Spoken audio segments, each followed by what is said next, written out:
Alright, so we made a last minute color change, so there may be some text on here that you can't see. I'll go ahead and try to narrate that. And can you guys hear me if I don't use a mic? No. No? Okay. Awesome. So I'm going to tell you guys a little bit about myself. And there's some things that I'm not going to do. I'm probably not going to tell you exactly how to grow your company. So if you wanted the 5-step process, I'm terribly sorry. I've met about 5 people before I started talking and came up here. And you guys all do very, very different things. So I wanted to just figure out who you are, what the audience is. So how many people work at startups with 10 or fewer employees? Raise your hand. Okay. How many people work at companies with 100 or more employees? Okay. And how many of you work in a marketing role where you have like marketing or title of some sort? Okay. How many are designers? Engineers? And product folks? Okay. So we have a pretty varied audience. I'm going to try to speak to things that hopefully touch all of you in some way or another, and that's one of the things that you'll hear thematically. I have a pretty strange background that I'll tell you about. So I'm from St. Louis, Missouri. I moved out here about a decade ago. Paul's really excited because he has ties back to St. Louis. Anybody else from St. Louis? No? Okay, it's us. It's just us, Paul. So I came out here, and when we talked about startups in St. Louis, that meant opening a restaurant or a bakery. That's what I thought of as like a small business that you would go work at. We didn't really have technology there. And so I came out here and I had no idea that I wanted to work at a startup. I went to work for a real estate investment company out of college, taught people how to buy non-SEC regulated securities in their IRAs and 401ks, and then found out that I was probably wasting my life by not working in the internet, courtesy of a friend of mine. And the way that I got introduced to this was when I was in college, I started writing reviews for this tiny little website no one had ever heard of called Yelp. And I joined in 2004, became a member of Yelp Elite. I think we had about 20 people that wrote reviews for the site at the time and maybe a few thousand people that visited. So tiny little website, tons of places that weren't reviewed, unlike today where it's basically a comprehensive directory of San Francisco. And so when I joined that, I started going to their events, I met their board members, I met the team there, and that was really my first introduction to what it meant to be at a startup. And I still was in college, I wasn't working there, I was just really actively involved in the community. And so I got to watch one of, I would say, the best companies in terms of building organic community and really driving their brand and getting people to follow them and talk about them and proselytize and drive word of mouth. And so I learned a lot through that experience being part of that community and then have tried to use that at different companies that I've been to. So I worked for this real estate investment company for about a year. A buddy of mine convinced me to go talk to the folks at Slide, and I joined them in a BD role. So I worked in business development, tried to expand our slideshows. Slide was a media company. Back in the days when social networks didn't want to host your photos, we would host them for you.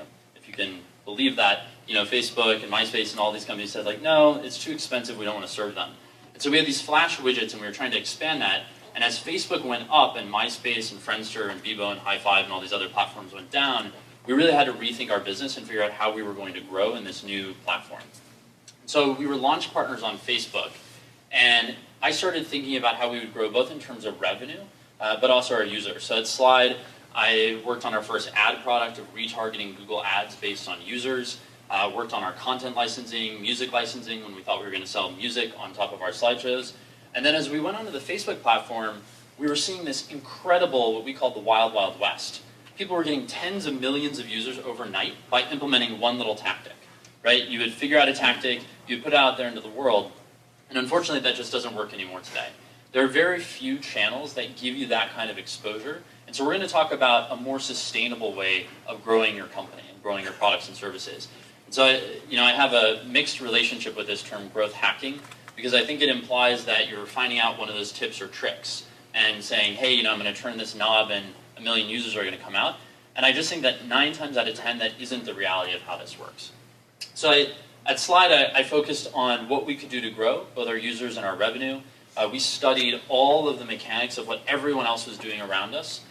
We would figure out which of those uniquely applied to our products and then implement them and test them. I worked across our product managers, trying to figure out how we would set up these tests, run them, get the data back, and then implement whatever worked. And then when we decided we were going to sell goods directly, we were selling virtual goods, and so I built our first payments product, worked with the team there, and that was the first time that I had gone from being a BD guy to being a product guy, which was really cool, but also a very difficult journey to make. We actually did an RFP for MySpace and Facebook to build payments for them. Facebook decided to do it themselves, and so as a result, we decided not to compete with Facebook on their own platform, and I moved over and became the GM on one of our products. About a year later, we sold to Google. I went to Google and was a director of product there. We worked on products at the intersection of social, mobile, and local. Released a handful of them. Far more were left on the editing room floor. And about 6 months into my time at Google, I became an advisor at Square in risk and marketing. 6 months after that, I joined Square full-time, became a general manager, and started to build out what was then called just growth at Square. And growth at Square is pretty broad. So this included a product organization that was full stack with engineers, designers, and product folks that focus on things like our onboarding funnels, our underwriting, what our web page looked like, our applications, and how to unblock users that were trying to come into the system. And then the more traditional side of all of our paid marketing programs, referrals, corp dev, our retail channel, which grew to about 40,000 stores by the time I left, as well as fulfillment, and then eventually took over business operations for things like risk and chargebacks. And I think it's interesting because a lot of folks think about building out growth teams, and they end up siloing those organizations, and that's sort of the opposite of what we did at Square, and I think it's really important as you think about that. I don't know, how many of you guys have growth teams at the organizations that you're part of?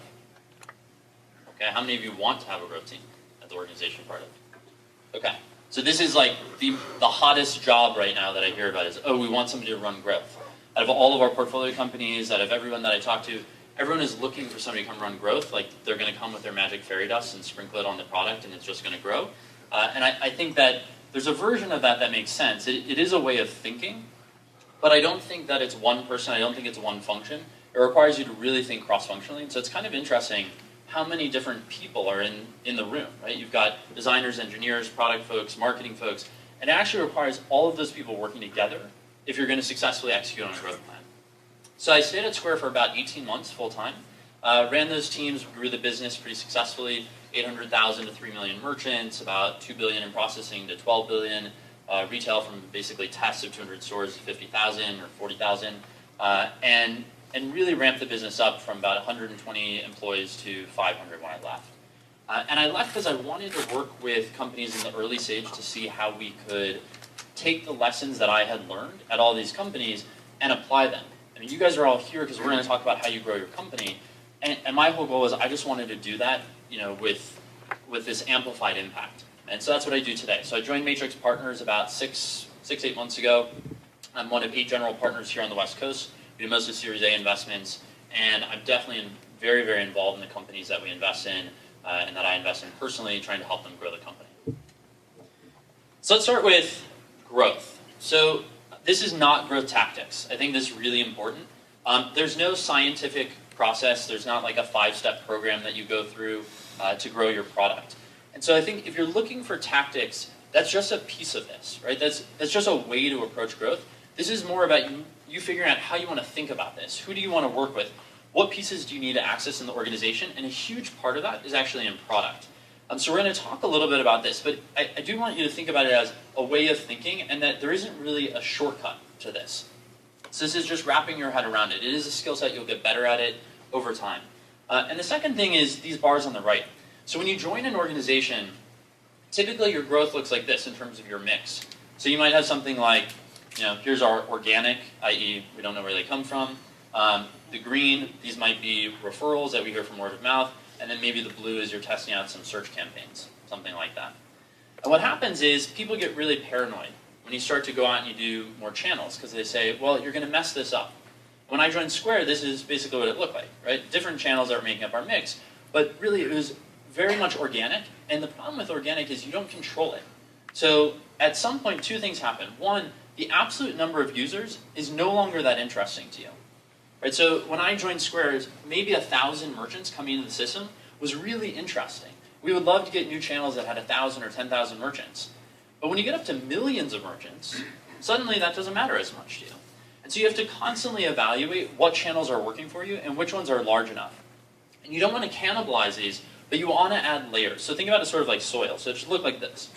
You want to add new channels that make up meaningful components. And when you do this, you are going to cannibalize some of your existing channels. Because anytime that you go and you advertise as an example, you're going to get some number of users that would have shown up on your site or downloaded your app or whatever it might be, and those users are now advertised to, and so you have to be really careful about the cannibalization. There's ways to track this. But you want to be adding these new channels. And one thing you want to avoid doing is kind of spraying and praying. So every channel, I've seen numerous people make this mistake. I've made it myself a dozen times.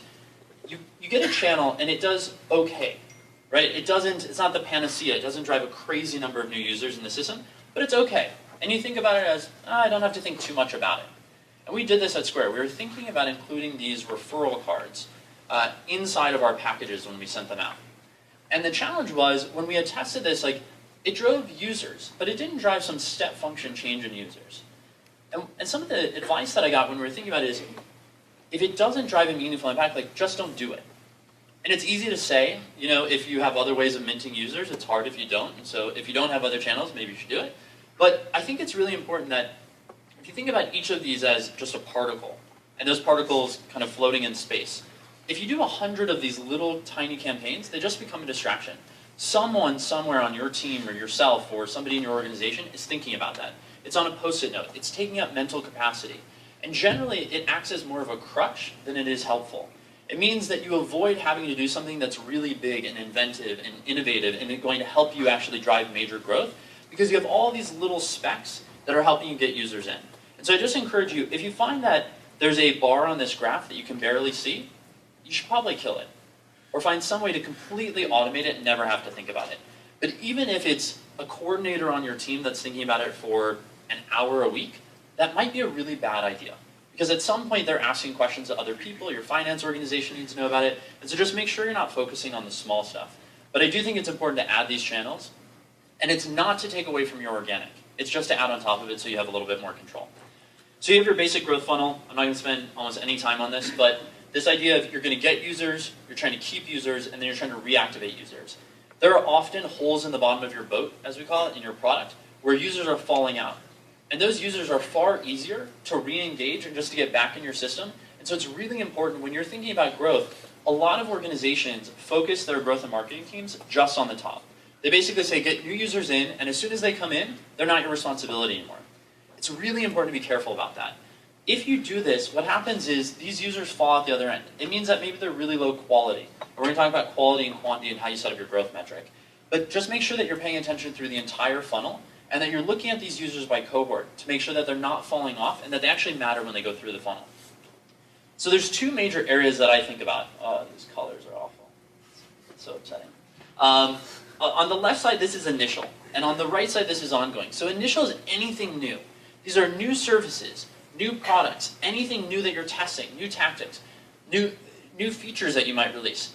Anytime you're releasing something brand new into market, you need to think through a whole set of things around growth. And on the right, this is ongoing, and we're going to go through each of these, right? So these four things are, you want to go through and analyze your product loops. And I'll talk about what that is and how to think through a product loop. The second is you want to define a core growth metric. So this is the key metric that you're going to utilize to measure if you're growing and if you're doing a good job. The second is you want to think about concepts or areas to focus on growth. And then the last one is to define the actual tactics and test and measure them. And ongoing is something different. Ongoing is on an ongoing basis, as you're looking at your product, it's never going to be good enough. The market is changing. Channels are becoming more or less effective. Nothing is stagnant. And all of your competitors are trying to copy what you're doing. And so suddenly you're seeing that the rates, the costs, the payback, all of these things are fluctuating. So on an ongoing basis, you have to constantly go back and iterate, i.e. expand what you're doing, what those actual tactics are for the execution. And then you have to optimize those tactics to say, well, how am I approaching that? So this is sort of like a coarse filter of expanding, blowing out those tactics, and a more granular feature of saying, well, how do I make each of these tactics make more sense, perform better, be a better color, a better call to action? So we'll go through each of these. So on initial growth, just trust me, it says initial growth. At the top, you want to start by analyzing your core product loop. And this is the one at Square. So what do you think I mean when I say core product loop? What do you think, Andy? Your primary offering. Primary offering. It's pretty good. So this idea is like, what is your user going through? What is that process that they're experiencing? And just boil it down to the most basic form. So at Square, this first one says transaction, then signature, receipt, and then there's these different paths that they could go on. So the top one, is that they could do nothing, right? They could do that transaction, leave, you never see them again. The second one is that they can sign up. So they can actually sign up for Square and become a merchant. The third one is that they can tell a friend. Tell a friend or share the product. And the fourth one is that they can do another transaction, which is the most common. Yeah, I don't know if lights are going to help. Maybe lights in front. I doubt it. So this is the loop that every customer is going through. Right? So each of the customers that use Square end up in some part of this. And to complete a transaction, they go all the way through, and then they choose one of these decision paths. So the reason why I think it's so important for you to focus on this, you may say, I'm not a product person, right? I'm a marketing guy, whatever it might be. But the reason why I think you have to focus on this is growth. A saying that I had was, growth is fuel, it's not fire. You cannot make the product viral. You're not going to sprinkle magic fairy dust and make it grow. And so if it doesn't work, it's not going to work, right? And all you're going to do is amplify the fact that it doesn't work, i.e. pour money down the drain. And so I think it's really important that as you focus on this product loop, you're going in and you're looking for the social moments. Every successful viral product ever created, no matter what industry they're in, had some social moment where people got involved in helping to share that product. And you can think about that as Google, so think about Gmail, Facebook, Farmville, Evernote, Uber, Lyft, any of these products, it doesn't matter what category they're in, there's a moment that's social where people are engaging with the product, with the brand. They're building community, they're talking about it. And so you need to make sure that that product, the core loop, isn't broken. If it is broken, you're wasting your time. Choose a different company, choose a different product, help the product team modify their product. But this is why you actually have to work with the product managers and you have to work on that core loop and figure out where you can get plugged in. Because otherwise you're probably having really bad conversion on any growth channel you try because you're not getting community to help you through this. And so it's really important to build community. Community is free. Right? So there are only 3 ways that I know how to grow a company. The first is that you do it in your product. You have something natural that people want to share, that the product itself sells itself. The second is marketing, and the third is partnerships. And I'm agnostic to which one you use. Different ones work better for different strategies work better for different companies. But I think that word of mouth and having the product work for you is free. And so you want to start there. You want to make sure that you have a solid foundation. And then if you can build community, this is a viral coefficient that works with every single channel you have. No matter if you're doing paid marketing, you're going out and you're doing search, you're talking to people doing referrals, affiliates, BD deals, it doesn't actually matter. If people are going to share and they're going to spread that, it's going to help you in every single channel for those channels to perform. So I think it's really, really important to build community. And one of the interesting things that we're seeing is that when people are first building out their teams, 5 years ago it would have been crazy to hear somebody say, oh, we have a community manager as one of our first 3, 4, or 5 hires. But we're seeing an increasing number of startups that are saying that building community managers are a key part of their early team. And if you talk to Lyft about this, they'll tell you, when you ask them, like, what's the key to your success? They'll say you should talk to Gina. She's our early community manager. She helped us build the community from day one. And it is so vital to their business working, and every channel that they use to grow their business. So I think it's worth thinking about. Do you guys have community at your organizations? Do you have somebody that's in charge of that community? And what is your team doing? If you're thinking about growth, what are you doing to help with that? So the second is defining a growth metric. The biggest problem that I see people face when they're thinking about growth is that they tend to just focus on quantity of new users in. And so you have to figure out where you draw the bar. Like if you're a marketing and growth organization and you're just getting new users, how do you quantify the quality of those users, the value of them? And so we worked on this. I'll give you some examples of how we did this at Square and some examples at other organizations. So first, there's a bunch of reasons why you want to do this. One is you want a single metric. This acts as your North Star. Because as you're running your tests, as you're implementing these tactics and you're trying to figure out, is this working, is this not working, should I do more of this, should I do that, and which of these makes the most sense, you need one metric that you're going to look at. If you're looking at 2, 3, 4 metrics, what do you do when they're in conflict? When one goes up and one goes down? I don't know. I mean, it depends which one's more important. So you might as well take the time to figure out what is one metric that captures the quality and quantity of your users. And then you want to work backwards from that. Well, what drives that metric? So what are the key drivers that make that metric go up? And how do you think about that? Like, what makes a good user in your system? If you figure out what the key drivers are, then you start to get at, okay, well, how do I come up with tactics or ways to approach driving those metrics those key drivers that are going to end up driving my core growth metric. And so we did this at Square. We thought about a bunch of different things, and I'll take you through how we thought about that process. But I think it's really important to have this. And then the last thing here is define success ahead of time. It is really easy to retroactively define success. To run a test, and then go, okay, well, was that test successful? 90% of your tests are going to end up somewhere in the middle. They're not going to blow you away. They're not going to fail miserably. Do you keep doing them? I don't know. That's hard. And what happens? Most people don't define success ahead of time. They say, let's test it. Let's see what the results are. And then we'll decide if we keep doing it. What's the point of doing that? It doesn't make any sense. Define success ahead of time. Decide what's worth it. If you can do something that hits a certain bar, keep doing it. If you don't hit that bar, kill the test. It makes you more honest, right? It keeps you more disciplined in how you think about growth. And you've got to do this because this is all about speed. Going through really, really quickly and figuring out what are the best ways to drive this metric and actually move the needle. So let's talk about some companies that have done this. So this is Facebook. There's a Twitter logo there in the center. And on the right. That's the same color. Okay. So Facebook. Facebook found that if you could get 10 friends in 7 days, you were going to be far more engaged on the site. That was their core metric. The growth team, when they were thinking about one thing, that's what they had to think about. Right? Something similar for Twitter.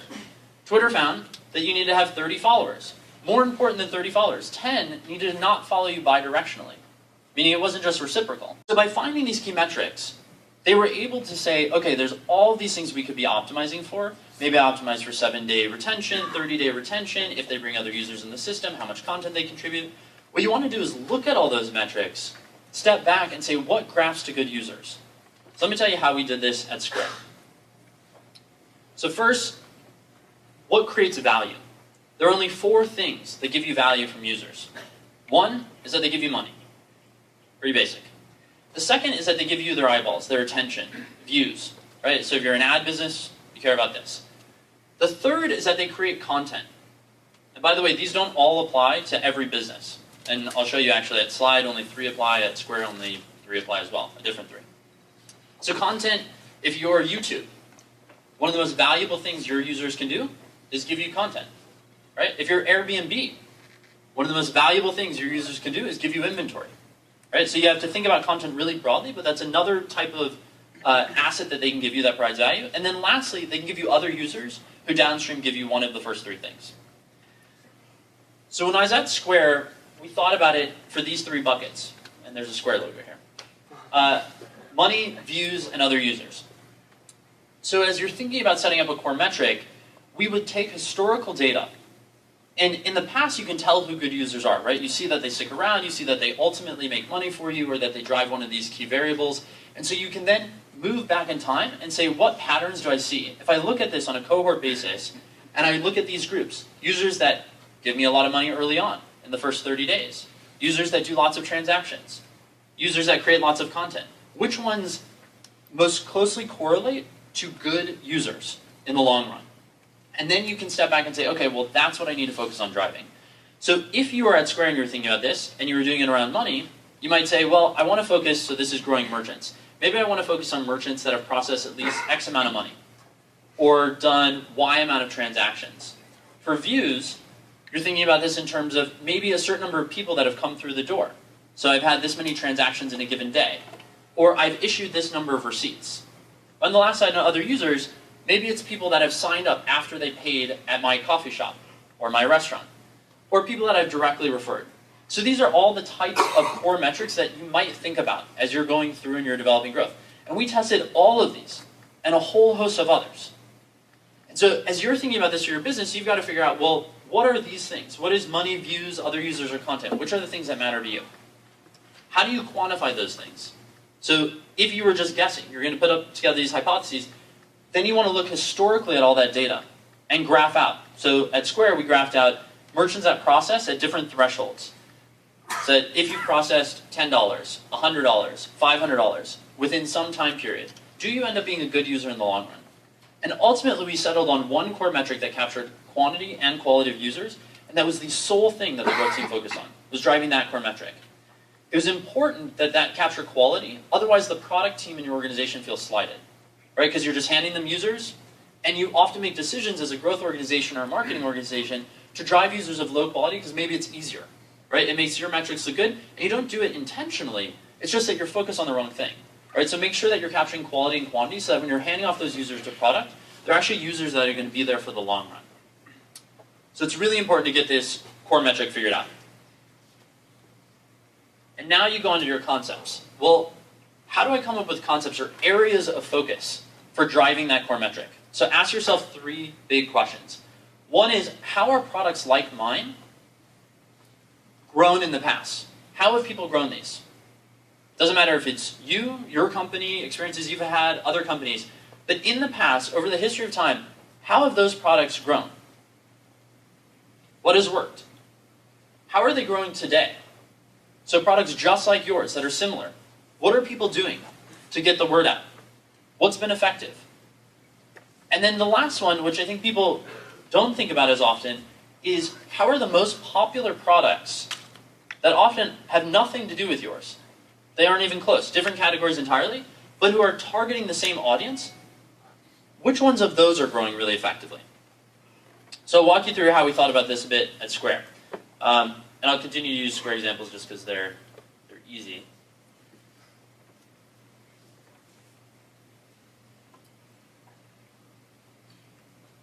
First, on the similar product side, we thought about credit card processing, points of sale, loyalty programs, anyone who is targeting somebody with a financial services offering.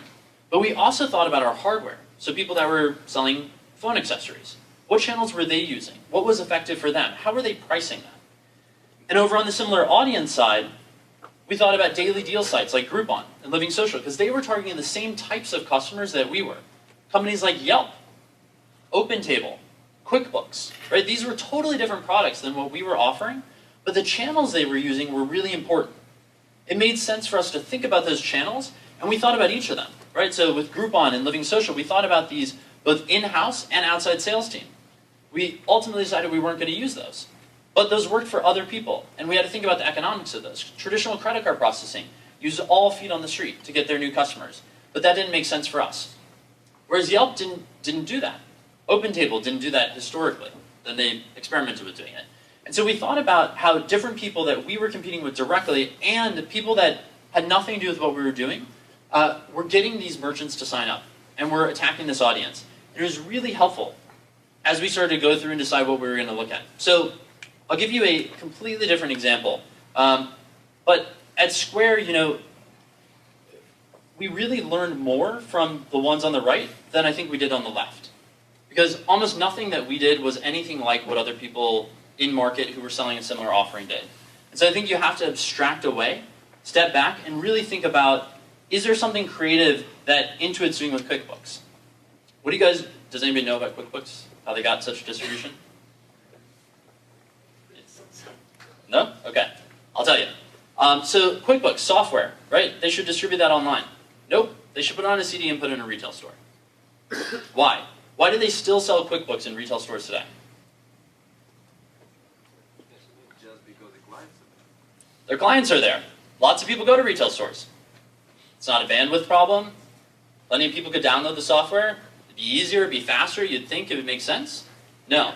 They took over the accounting space. They sold QuickBooks on a CD, in stores, in boxes that were sort of unnecessary, with printed guides, even though you were going to have a guide when you signed up.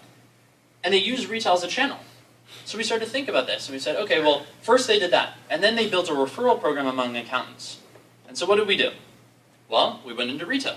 We took our reader that was free, right? We had this free reader, and we were paranoid about going into retail stores. We said, we have to sell this. We first said, actually, let's give it away for free. So we wanted to go to retail stores. We said, how about we take up some of your shelf space where you sell your products, and we give away our products for free. What do you think they thought? Not super excited about that. So we had to price our products. So we started to look at what were the phone accessory products doing? How were they pricing? How were they packaging? How much space were they taking up? What was the minimum dollar point that we needed to hit? And then how would we solve this problem of customers getting the product for free on our website and having to pay for it when they went to the store? Anybody know what we did? Credit. We gave them what looks like a $10 gift card. It was actually cash. And as soon as they sign up, they can type in that number, and we put $10 of cash in their account, and that will sweep to their bank account. So they get the money back.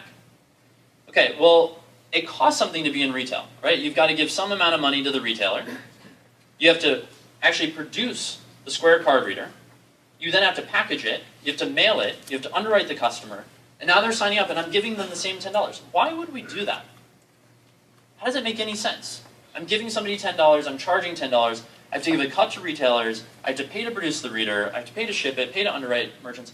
Why does that make sense? Because the customer is worth much more than that. Sure. Think about it just like a marketing channel. So said customer is worth much more than that. So if you think about it, say you gave away the full $10 that you charge for it. And say it costs, let's pick a random number, 20 bucks. Okay? What did I just do? I paid $30 to acquire that customer. Right? And then I give them a $10 credit. Guess what? You can only get that credit. That money only comes out if you put your bank account in. So now I've paid 10 plus 10 plus 20. I paid $40 for a customer with a linked bank account who signed up for Square, approved, and has everything set up and good to go. Maybe that's acceptable to me, right? You have to figure out what's acceptable to you, but it was a new way of thinking about how we acquire users. And then the second thing is you have to think about virality with that. So we're not acquiring one user. We're acquiring a user who has many users that come and transact with them, who has high intent. Who's going to go in and buy a Square card reader for 10 bucks unless they intend to use it? So that's a very, very good user for us. Right? So we had to think about these channels. But we learned about that not from anyone who's in our space. As far as I know, there's not a single credit card processor who sells in retail or who does so successfully. In fact, there are people who are doing it successfully selling card readers who were in retail with card readers unsuccessfully. And so everyone was telling us this is a horrible idea, and we went in, and now it's a massive channel for Square. And so you have to think about what other people are doing and how you can learn from them. So let me tell you a totally different example. It's a slide here. So at Slide, we built these online communities. We started with one user. We knew that if we could get that user in the community, if we could get them to care. So I'll give you an example of one of our products was a game that you would go in and you would have this reputation, this profile, and you would pay us for premium goods to stand out, to look different in the community, to have limited edition things, so we had scarcity in our marketplace and our economy. But you had to be in the community for that stuff to matter. Right? If you weren't in the community, why did you care what other people thought? Why did it matter to you to buy these digital goods? And we knew that if we can get them in the community, they would do all sorts of things for us. They would pay us money, they would create content for us, they would go out and proselytize and tell all their friends about how they used our products, played our games, were in our communities, and they would get those people to join.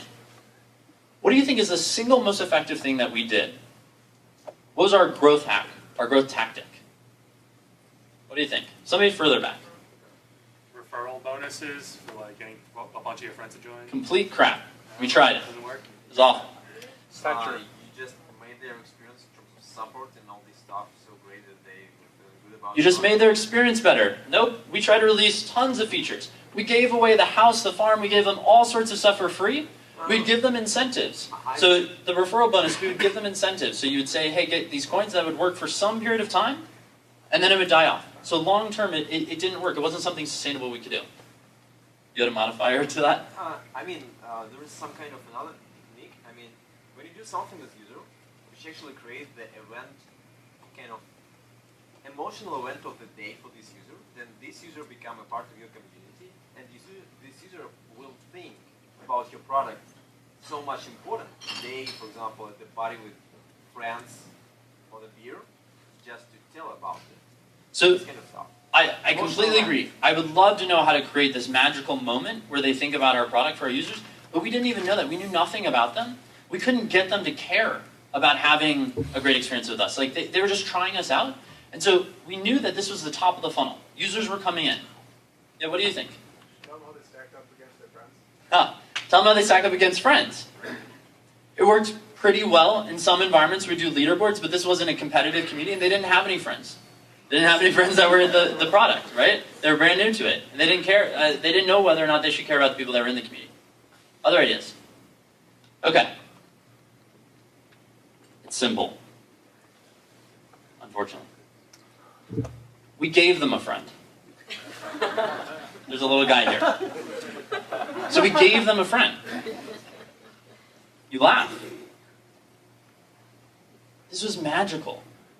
I can't tell you how many things we tried for like a year, trying to increase early user to community conversion and long-term retention. The single most effective thing we did, double-digit increase in conversion into the community and a long-term value, retaining 7 and 30 day. We gave them a friend. A fake friend, a real friend? Yeah, a real friend. So we started by introducing them to the community with one of our community managers.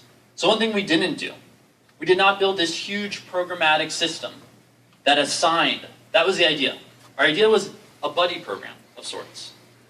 We said, well, maybe we can take good users and introduce them to these newbies, and they'll tell them how great this product is, and it'll be great. That requires lots of engineering effort and balancing, and do the good users feel like they're working for you, and do you have the right proportion, and there's more new users than good users, and so how do you deal with this? So instead, we actually hacked. We printed out a list of new user IDs who had no friends in the system. And if they weren't contacted within the first 24 hours, we reach out to them. Said, hey, I'm Jared. Nice to meet you. I'm part of the community. And we tested all sorts of things. Sending them a message, sending them a gift, commenting on their habitat at the time, so they had these habitats they would decorate. And we talked to them about the community. Said, oh, hey, welcome. Have you checked out the store? Have you checked out the forums? We introduced them to various parts of the product. And we tested these scripts for what is it that we need to do? What happens when we give them a gift? What happens when we send them a message? What happens when we just friend them? What happens when we introduce them to somebody else? And we found that we could do a very minimal amount of work, and that it was really just getting over that initial hump. To even know, I can have a friend in this, right? There is a community. There's more beyond this, right? Single most effective thing that we did. It's crazy. But this isn't a new idea.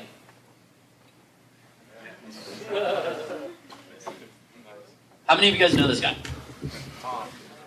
I bet you more if you know him.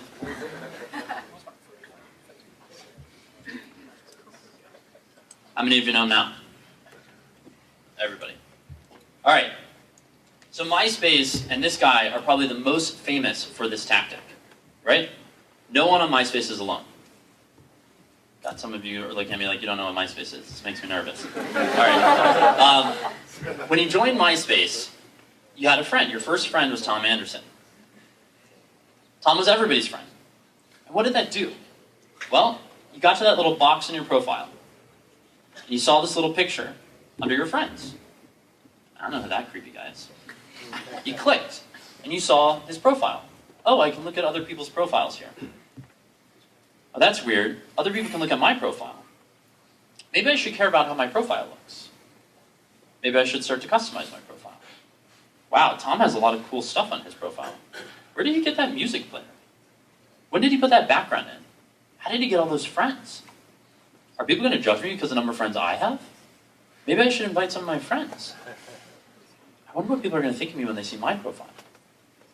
You laugh. It's like basic behavioral psychology. They had to introduce people to this idea of having a friend, right? And later, you see this tactic make its way all over the place. So Daily Booth is familiar with them? So they're no longer around, unfortunately. But Daily Booth came up with this concept called the welcome wall. And they said, we don't want to build this huge programmatic thing of pairing users. But instead what we're going to do is we're going to tell our best users they should visit this place called the welcome wall. And the welcome wall is just a stream of pictures of new people and their names. As a new person joins Daily Booth, their name and their photo pops up. And what happens? Next to it, it says, welcome this user. Type a message to them. Let them know that you're happy they're here, right? And so you see people use this mechanic all over again. Facebook even one-upped them. In the early days of Facebook, I don't know if you guys remember this flow, so back when AOL Instant Messenger, was really, really popular, Facebook had an AIM importer. They actually had a bot that would go out and message your friends on Instant Messenger to invite them to join Facebook. And why? Well, when you join Facebook, they pushed you through these flows to invite your friends. And they did address book importers. It was massively important to them, right? So they did address book importers off your email, they did an AIM importer, and so by the time they got you in, invisibly in the background, first, they encouraged you to invite all of your friends and have them join Facebook. Second, they knew who your friends were, so they could recommend those people. So the first recommended friends was simply saying, have I seen them in your address book? I have. You probably know these people. Maybe I should give you a one-click way to add them. Right? And it was all about getting users to a minimum viable network so that their pages wouldn't be blank, so that you had places to go. There wasn't even a newsfeed in the early days. You had a profile, which actually looked really similar to MySpace. And you could customize it and move profile boxes around. But they realized that it was all about getting friends in the door. And so they built these flows to get users through. Why? Because they figured out this core growth metric. Minimum number of friends in a short period of time. This is why it all goes back to the growth metric. But this concept isn't even new to Facebook and technology. If I think back to summer camp at the YMCA when I was growing up, or University of San Francisco where I went to undergrad, or Google when I joined Google, every single one had a version of a buddy program. Something to help me understand. Sometimes it was one-to-one, sometimes it was one-to-many. I was in a group. None of them thought, I'll just drop you in and you'll figure it out. And yet, the vast majority of products treat users like that today. Right? So you have to think back to this psychology of, it might be something really basic when you think about these concepts. First, look at your historical data. Know what it is that makes users good users. And then think about the core drivers. What is it that might get a user to the point that they're in the community? So we saw users in the community give us money, they create content, and they give us other users. Well, how do I get users in the community? We started to think about some really basic things. What works in the real world? I had this conversation yesterday with an entrepreneur. He was talking to me about, what should we have people share? How can I create these moments? And the things he came up with were all these artificial things. Like, maybe I can make them care about this, and what if we create a game and we do this? And I was like, okay, well, what if you just have them share the same things they share in the real world? Like, let's talk about the types of interactions that you guys are part of. There's all sorts of content that's shared. Why don't you just facilitate that? So go back to the basics. Think about what happens in the real world, be inspired by it, create concepts, understand those areas, and then come up with tactics that drive it. And the last step in that initial growth model is to test and measure. So basic, A/B test. Figure out if you're going to do single variable or multivariable. You can't just turn every dial. It'll take you forever. So you have to come up with like a bucket of things. In many cases, you're going to test multiple variables, and what you're looking for is directional feedback. To start there. If you try to set up a 100-sided test, where you test the value proposition in every color and this and that, like one, you'll want to kill yourself. Two, it'll take you forever, and three, you won't have any statistical significance. So there is a time and place for doing multiple variables versus single variables. Single variables are really when you get into the optimize phase, where you're going to test each of these individual variables of a color or maybe modifications of copy. But first start out with like this directional feedback. Second, remember your growth metric. Be careful that you don't end up skyrocketing one metric and another one that you're not paying attention to is falling. This happens all the time. People generally optimize around profit. So they look and they say, what drives short-term revenue? And they get these users who come in and they milk those users give them money, and then they churn. They don't refer other users. They feel negative about the brand or the community or the product. Whatever it might be, you need to make sure that you have all of your key metrics, any metrics that matter to you. Anytime you're doing an A/B test, say, what am I trying to do? What is the primary objective of this test? But also, what are the other metrics that matter where if they fell to 0, I would consider this a failure? And make sure you're looking at those. And then use tools. I'm shocked by how many people try to build this stuff themselves. And in different organizations, the culture is like, we've got to build everything. There are tools for everything. You've got 200 people here tonight. Talk to them about what they use. Somebody's using an A/B testing tool that they love. Somebody is using an in-app A/B testing tool that they love. Somebody's using an ad staging tool that they love. A keyword generator that they love. A mixer that they love. Someone is using that here, right? An event logging system, whatever it is. Start with those tools. Only build what you absolutely have to. When there's a major advantage to building it yourself, do it. But if there's not, you can probably get by with using whatever is off the shelf. So think about it. So ongoing growth. There are two pieces of this. First is iteration. This is on the coarser side. So this is figuring out how do you expand your tactics? How do you come up with a set of things that you are going to test? Start on breadth instead of depth. So think about, how do I go broad? This is figuring out what are those areas? What are the basic ideas? If there's an area and it's not moving the needle, you don't want to waste your time testing 25 different tactics of trying to move that metric, right? So first understand, I'm going to iterate, right? I'm going to come up with these areas. I'm going to figure out which of those move the needle from the initial phase of growth. Now I'm going to expand that list, and I'm going to see, am I getting it? Is this working? Does it make sense for me to continue drilling into this vein? Is this even a vein? Remember your core growth metric? I think I've said it like 4 times now. So make sure that you're actually driving the metric that you care about, and not some other ancillary metric. And remember to find the success ahead of time. If you haven't defined success, you're going to waste your time on A/B tests and mechanics that drive things that really don't matter to your business. So be really, really careful about it. And then over on the optimization side, this is as you're getting more granular. Hey, I found this thing, and it's moving users by 20%. This matters. Maybe it can move it by 25. I'll test some copy, some placement. Let me see what colors make sense. But be careful not to go in a rat hole on this. So this is your 80-20 rule. At some point, you should switch back, not from, I'm going to tweak every pixel, but I'm going to go back to what are the areas, right? So I'm in this individual tactic. Now I'm going to move back to the areas that I should test, expand, build out more tactics in different concepts, different areas of focus, and I'm going to go through it again. And then hopefully you get optimized tactics that are layering on top of each other and driving real growth in your business. Don't forget the greater context. So I was reading this article about this guy who was working on the Google checkout button.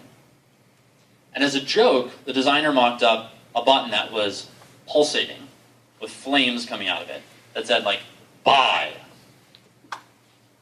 And if you allow yourself to get in this mode of just like constant iteration, not only will the designers you're working with like plot to kill you, but you're forgetting the overall context of your brand, right? You're forgetting what is it that you're trying to accomplish. You're not trying to trick users into buying something, or trick users into clicking something, or trick users into signing up.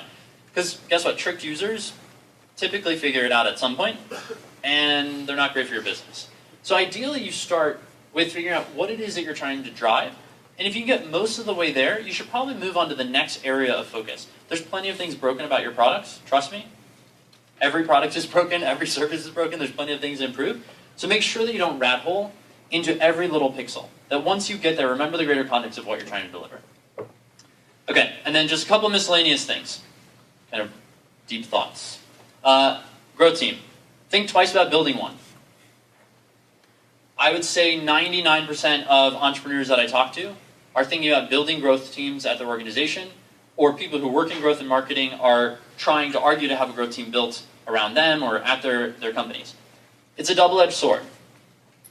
The danger of having a growth team is that it displaces responsibility from the product organization. Well, what do I mean by that? Go back to the fuel and fire. We don't have magic fairy dust. We can't make products grow, right? We can help products grow that have a natural, organic, social mechanic to them. We can go out and sell them. We can market them. But we really need to do that in conjunction with the product organization. And so you have to be careful when you build a growth team that you don't take the responsibility and just hand it to some set of people that may or may not have the control to make it successful. Right? So if you're going to build a growth team, make sure that it's not siloed.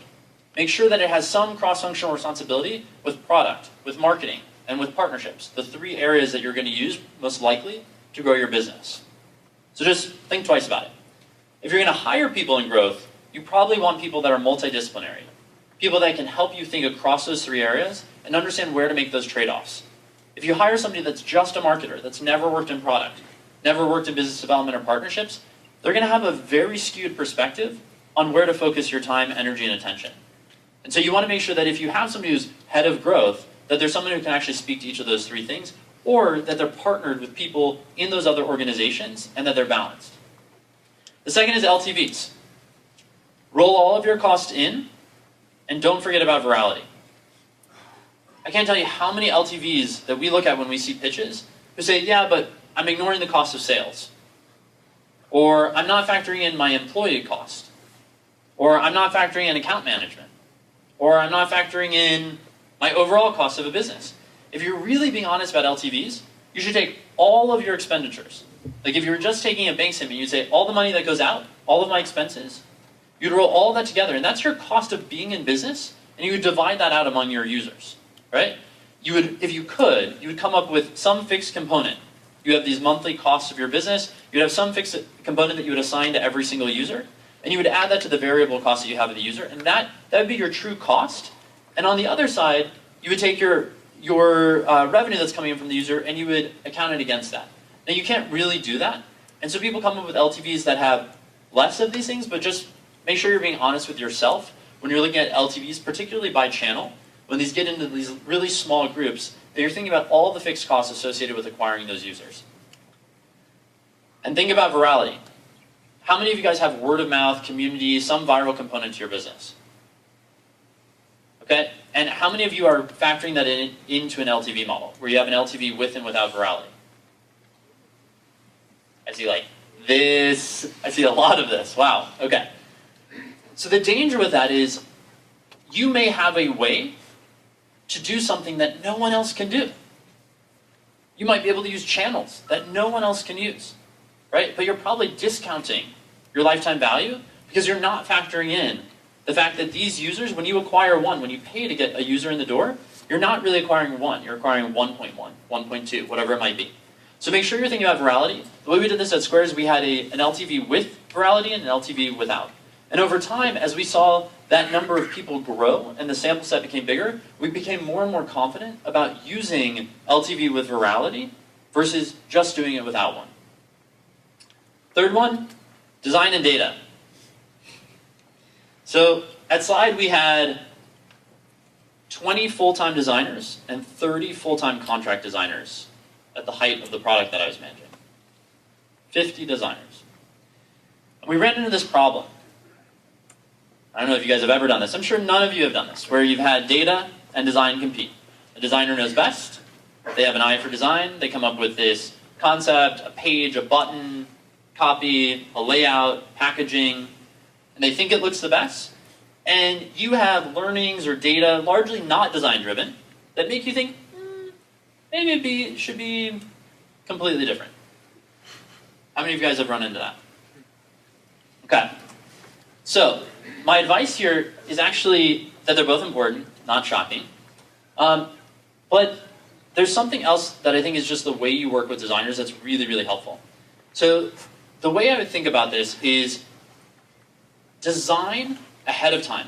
What are your primary objectives? What are your secondary objectives? And what are the guidelines for the designer? When you tell a designer, I need something that fits these requirements, they design within those bounds. And that's really helpful. Because what happens? Well, you're going to get back content, ideas, mocks, that you probably like. Because they meet some standard criteria that you've set. And what most people do is they say, let me describe what I want to build. Let me just take you on a journey and tell you about this thing. And then they come back and shockingly, your mental picture and theirs are quite different. And now you're editing. You're critiquing their design. It's personal.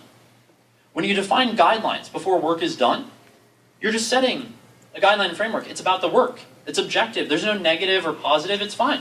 It's part of the spec. When you do it afterwards, it has negative feeling communicated with it. You're micromanaging, right? You're saying you're becoming the designer. Designers hate that. So be really careful with that. Design is increasingly important.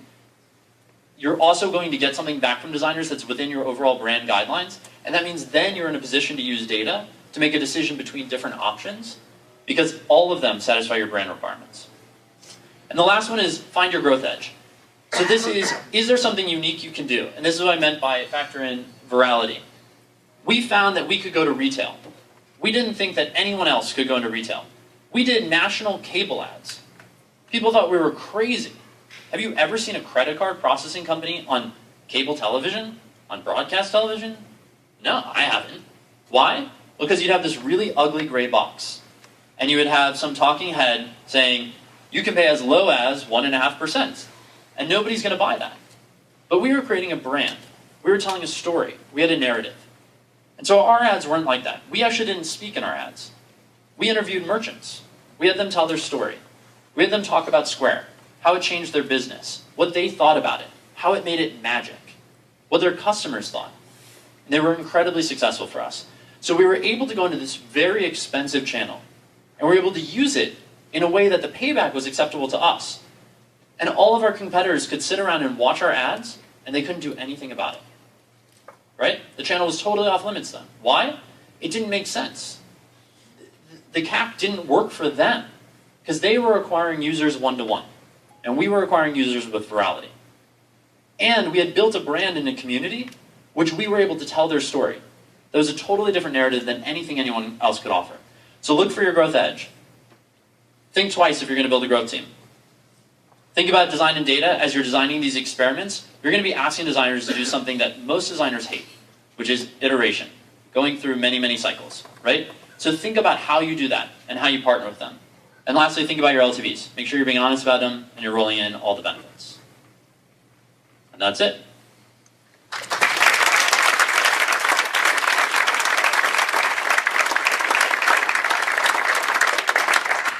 So Q&A. Questions? Yeah. You mentioned product marketing and partnerships as being the big growth factors, driving growth. What about sales? How do you see sales playing a part of this? So sales, I mean, depends on your business. Sales can be incredibly costly.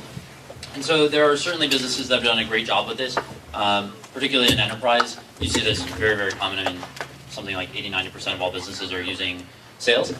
I think about that as a channel. I think you can keep yourself really honest by basically treating everything as a marketing channel. Everything has a cost to acquire a user and has a value of that user. You're going to start with most likely you're going to start with one LTV. Over time, you're going to break out LTVs, you're going to segment, right? So you're going to have LTVs by the channel that they came from. And if sales works for you, like, I definitely think you should test it. I don't believe in just saying like, oh, it works or it doesn't. It works for some people, but really understand what the costs are. The tricky thing with sales is you've got to roll in your sales costs. You have to roll in all the tools and licensing fees that you have for any tech that you're going to get. You're going to sign up to have salespeople. You have to roll in, sales offices, transportation, travel, account management, added or removed friction within customer support. So just think about all of those costs and roll them in. And then I definitely think it can work for different companies. It doesn't apply to most newer companies, entrepreneurs. So most of the people here, 90% or so, said they work at 10 or fewer companies, and so it's not as prevalent, but it works for a lot of people. Well, yeah. How would you prioritize growth-based features versus just the product development and solving a user's problem? So the question is, how do you prioritize growth-based features versus solving user problems?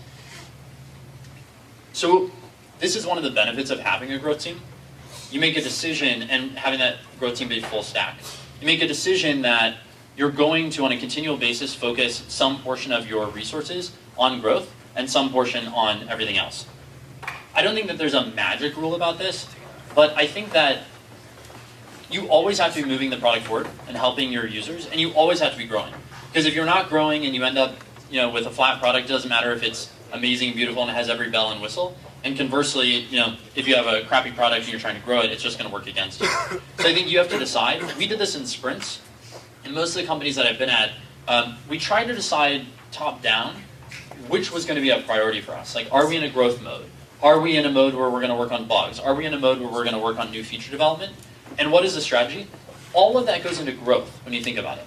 If you fail to put in features that users need, sometimes that new users want, or you fail to fix bugs, they're going to churn out. They're at the bottom of your funnel, right? So that's the hole in the bottom of your boat. And so you can think about this holistically as it's all growth. It's about keeping users, making them happier, getting them to talk about you downstream. And that's all working on your organic segment. As your user base grows, it's more important for you to satisfy them, because now there's more of them being your potential marketing militia, your community. And so the more community-oriented your product, the more careful you have to be about that, of keeping pulse and making sure that you're like really, really quickly iterating and making them happy.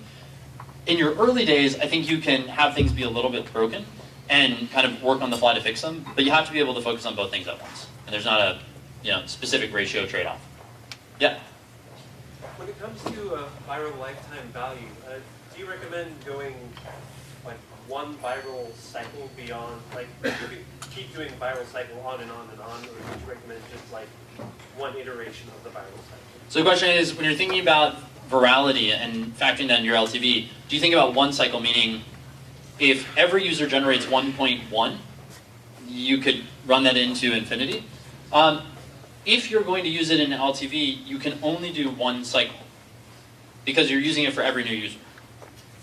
If you're going to do it by cohort, so it depends how you're thinking about LTV. If you're saying my whole user base is worth this amount, then you have to just think about it as one cycle. If you're thinking about it from a customer acquisition standpoint, and you're going users that come in from this channel, then you want to think as far down as you can go. But I think you have to be reasonable, right? So I'd go a couple cycles down. Generally what you're going to see is it's a small number to begin with at first cycle. It's an even smaller number at second, and at third you barely recognize it. So it's kind of a rounding error, but I would go probably 2 cycles down, depending on your business. If you, for some reason, have some crazy pass-along business, ignore this advice and look at it. But as soon as you see that kind of become a rounding error, it's not really going to massively change your LTV, and therefore it's not going to change your decision making. You're looking for this directionally too, because keep in mind that virality shifts for reasons that you probably don't understand.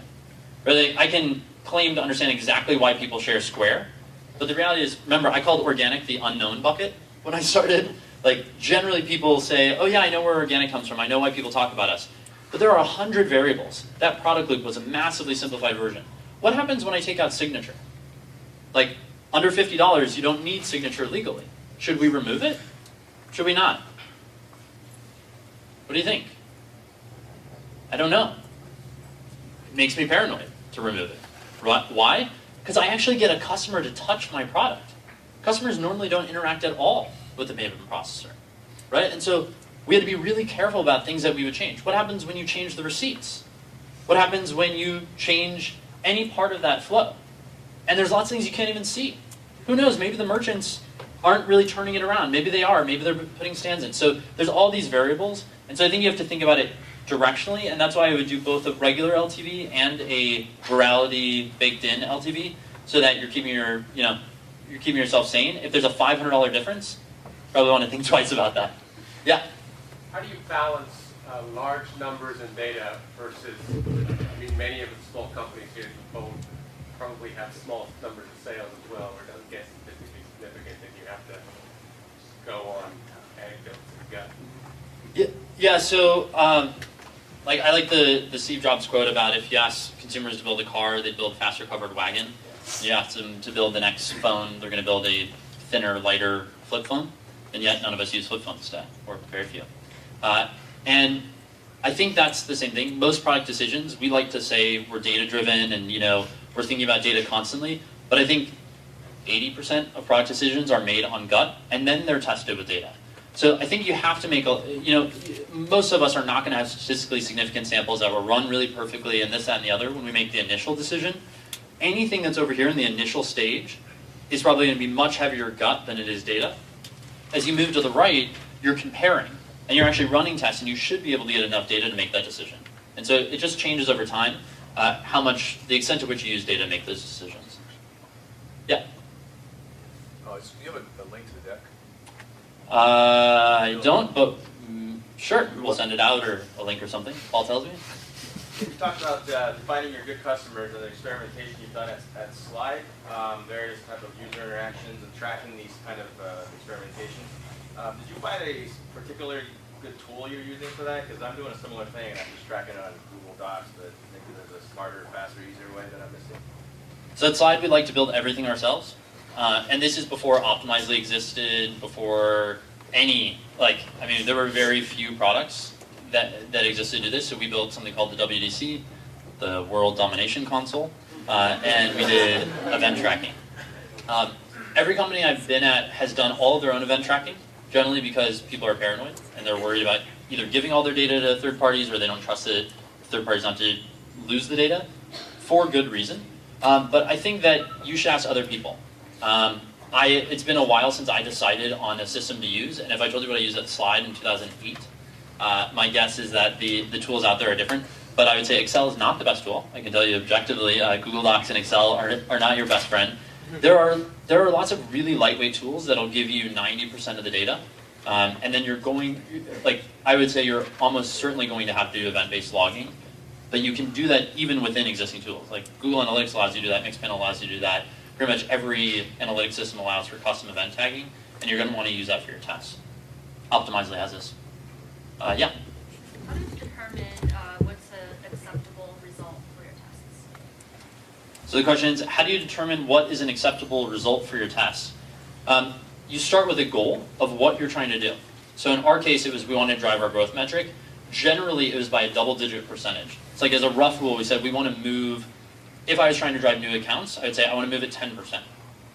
If I can't move it 10%, there's probably something else I could do to move it 10%. And that was my success metric. If I moved it 9.5%, I would probably say, hey, maybe through some iteration and optimization I can get there. But for us, we want to make sure we weren't focused on the small stuff. And so we were looking at that growth metric and trying to drive it by a double-digit percentage. That's generally like a good rule of thumb to be thinking about. As you get to become very, very large, not only do the things you used to do, which drove a double-digit percent, they still do of your previous absolute numbers, but that's no longer important to you. And so this is why you have to constantly go back and look at those channels, kill ones that aren't really working or that meaningful. And your product is changing, the marketplace is changing. So you're going back and like cleaning house. I'd say every 6 months you're looking back at those and going, okay, which ones am I killing? What are the ones that I believe maybe I need to just change my approach? And for things like keyword buys, you're doing that on a much more rapid basis, where it's constant iteration. At some point when you do it at scale, you're hiring an organization to do that, like Marin or something like this, using these tools. So it just depends on what you're doing, but I would say double-digit percent is a good baseline. Yeah? When do you, again, you were at some of these things for months to years. So the question is, how do you know your growth metric is still good? How do you know when to change it? I don't think there's an absolute number. I can tell you at Square, so I can't tell you what our growth metric was, but I can tell you that I would imagine Facebook's growth metric is the same. They're still trying to get users to 10 friends within 7 days, something like this. I think Path's has largely been the same for the life of the company. I think Twitter's has largely been the same for the life of the company. I don't think that these things change that much. I mean, my growth metric at Slide on the product I was working on was users in the community, right? Users with at least X friends, users that had made one purchase, like depending what, at different phases in time, we tweaked it. We would say, oh, maybe this is a little bit better, maybe we got more data. But generally, I don't think it changes all that much. And if anything, you're just making it better. So we definitely iterated into our growth metric at Square, where when I joined, the team was focused on driving one thing, and when I left, they were focused on another, and during the middle, we kind of toyed around with, maybe this is the best one, maybe that's the best one. I think as you get more data, you refine it, but I don't think it fundamentally changes for years and years. I mean, I was at Slide for 4.5, well, Slide/Google as part of Slide for 4.5, 5 years, and I don't think that the metrics fundamentally change, other than working on new products, and each product has its own. Yeah. So I've seen a lot of companies, like you mentioned, Twitter, and a lot of them, Airbnb, they have like growth teams dedicated to growth. Now I kind of do understand what they do, but if I'm looking for a job as a growth in the growth team, the growth hacker or whatever, what are the key skills I should be learning? Can you go a little bit more detail? And also, like, what books can you recommend to go and really read and learn a lot about growth? Yeah, so I don't, okay. I don't like, hey, I'm the growth guy.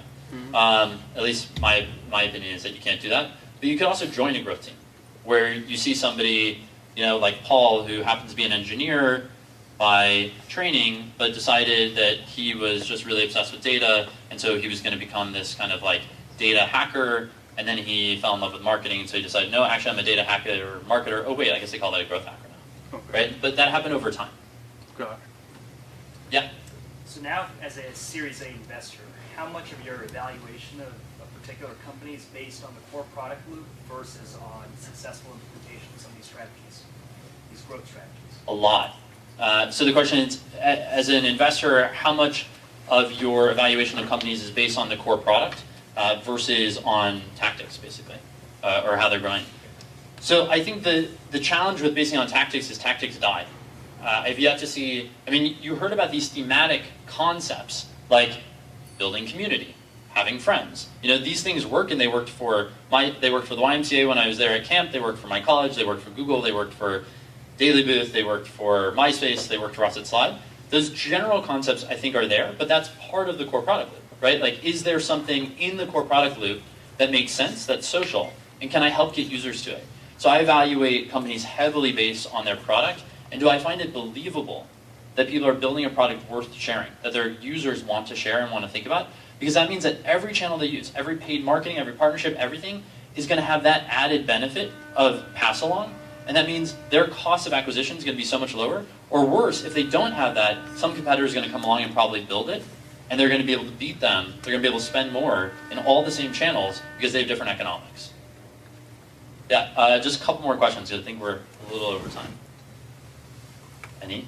Oh, wow, on cue. I ask you, who do you recommend for B2B marketing when you have a little less customers than B2C and your sales cycle are a little longer and the cost of the sale is higher?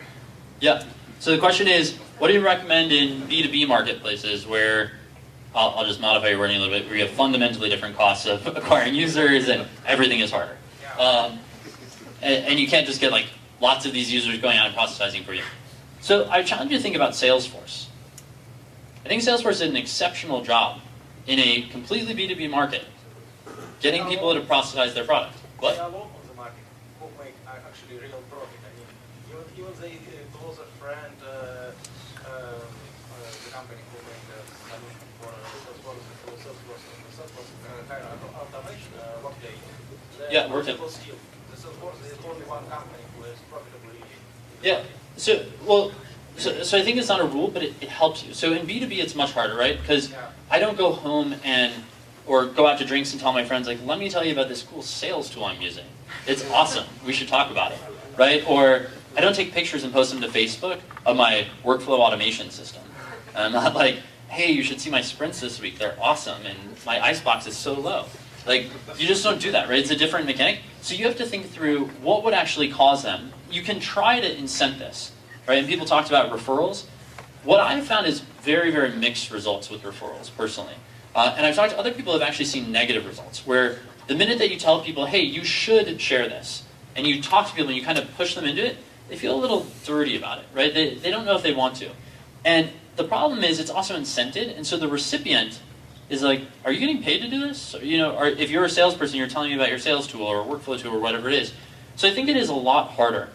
That said, you still have friends that are in your same business. I guarantee every person in this room has a friend that they know who works for another company, probably in an area that's similar to what they do. And if they don't know somebody, guess what? They're sitting with 200 other people that are trying to work in a similar space. They go to conferences, they go to events, they go to meetups, they go to talks. Right? So there's an environment, there's this social environment. And I asked people, I said, talk to the people around you and ask them what tools they're using. So I think it's still true. I think that is where you have to surprise and delight your users. If you build a tool that is so effortless and seamless and amazing, and the experience is so awesome, even in a B2B tool, I believe that these people talk about it. And Square is, don't forget, like, we are not a consumer company, right? We're selling to merchants, and we're selling them card processing. This was not exciting. And we focused on areas that people didn't pay attention to make it something that people would talk about. And so I think you should think through, what is your product experience? And are there places that you could make it worth talking about, worth sharing? But it's a lot harder. It's a lot harder outside consumer. Yeah. Any last question? Cool. Thank you guys so much. I appreciate it.